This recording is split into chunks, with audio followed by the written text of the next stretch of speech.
When I went overseas, I was a PFC, and then as we got into combat, I was promoted to staff sergeant. I had 12 men in my squad. We were brothers because we had to protect each other and as well as accomplish our mission. My division, the Timberwolf 104th Infantry Division, was fighting inch by inch to get to the city of Cologne. Aachen, Germany was a city that every building was smashed or bombed or shot with artillery shells. And it was my first entry into combat, actual combat, where I saw buddies of mine killed and wounded. And I saw this one man running with a patch over his eye, and I didn't know who he was. Turned out to be my best friend. He just gotten shot and he was running to the rear. And that made the biggest impact on me. I realized then we were in it for keeps. And I was lucky to escape unharmed at that venture. We captured the city of Cologne, and down a few miles from us was a bridge at a place called Remagen. They call it the Remagen Bridgehead. The Germans had set it up so that as the last German soldier got across, they would blow it up. Well, they pulled the trigger and it didn't blow. It damaged the bridge a little bit, but our troops could go across. They fought their way across, captured the bridge, and immediately started building pontoon bridges for armored infantry to start moving across on tanks and on foot. We heard about this in Cologne. They immediately put us on foot soldiers on top of tanks, crossed the bridge, went 200 miles behind the enemy lines.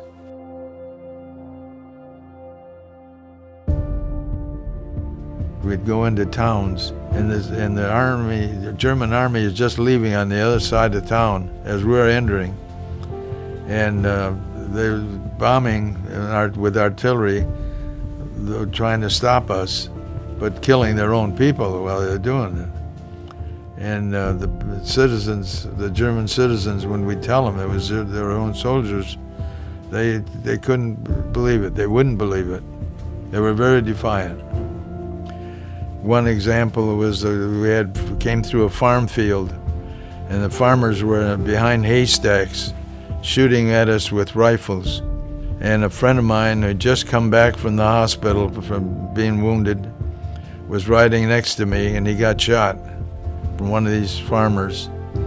And I was so upset, so angry, that when we got to the first little town, I jumped off and just started shooting anything and everything. I just reacted in defense of my buddy. You are trained as a soldier to shoot, to kill, to maim. That's what you're trained to do. It makes you into something that you don't, if you think about it, you don't care to be. We lose sight of humanity. We get away from what it's all about. And then all of a sudden, here was a trailer serving coffee and donuts.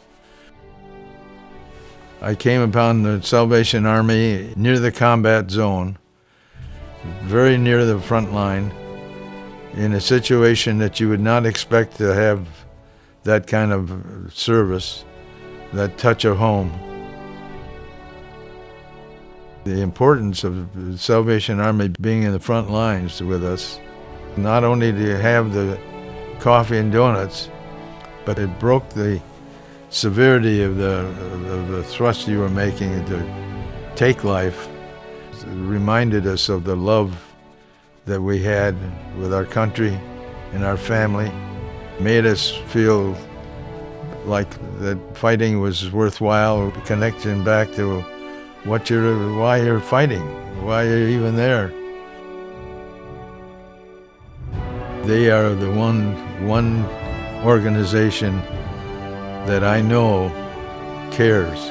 And if there's an opportunity to help financially or help professionally, volunteer, commit, be part of it.